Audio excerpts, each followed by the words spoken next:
Perkenalkan, nama saya Reski Nanda dengan NIM 122480046. Di sini saya akan menerangkan tentang materi ESP atau Electric Submersible Pump.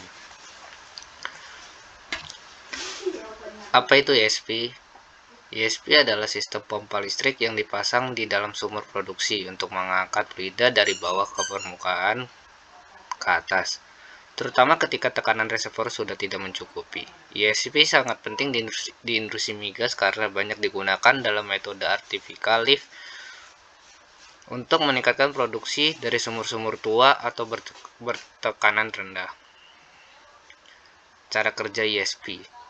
ESP bekerja dengan prinsip dasar pompa sentrifugal multistage yang digerakkan oleh motor listrik 3 fase.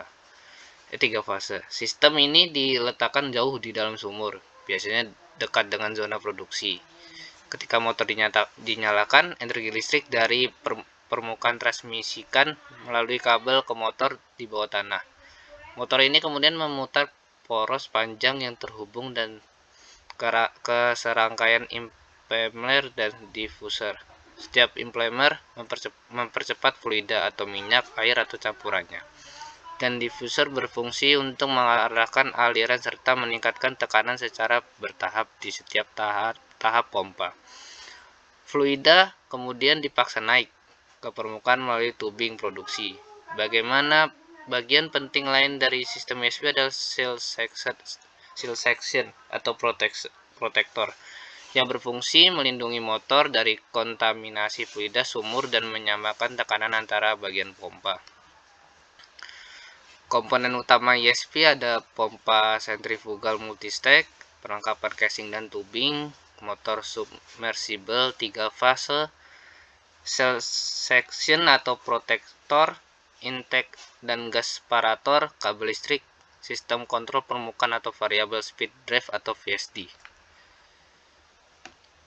Penggunaan ESP. ESP sangat cocok digunakan pada sumur-sumur dengan kedalaman sedang hingga tinggi, terutama ketika tekanan alami reservoir tidak lagi cukup untuk mendorong fluida ke permukaan.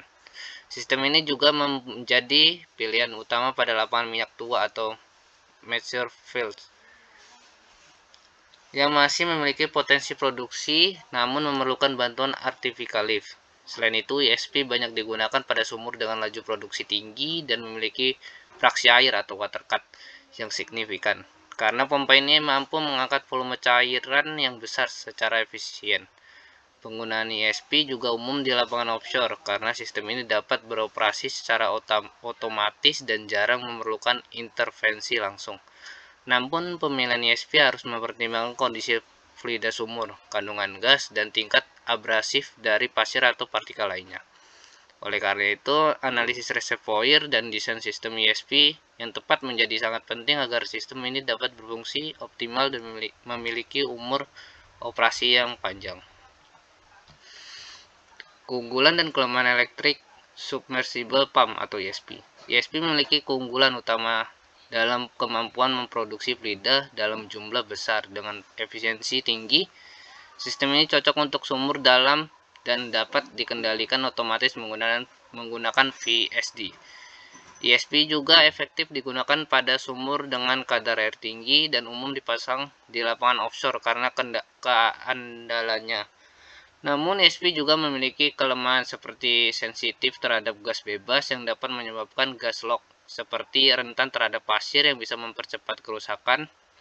Itu Sencon. Selain itu, biaya instalasi dan perawatan tergolong tinggi serta memerlukan pasokan listrik yang stabil agar sistem tetap berfungsi optimal. Jadi kesimpulannya, Electric Submersible Pump atau ESP bisa dibilang jadi salah satu solusi paling praktis dan efektif untuk membantu produksi minyak dan gas, terutama di sumur-sumur yang tekanan alamiahnya sudah mulai menurun. Sistem ini mampu mengangkat fluida dalam jumlah besar dan cocok dipakai di berbagai kondisi sumur, termasuk di lokasi offshore. Meski begitu, penggunaan ESP tetap punya tantangan seperti resiko gas lock dan kebutuhan listrik yang stabil. Tapi kalau dirancang dan diterapkan dengan tepat, ESP bisa sangat membantu dalam menjaga kestabilan produksi.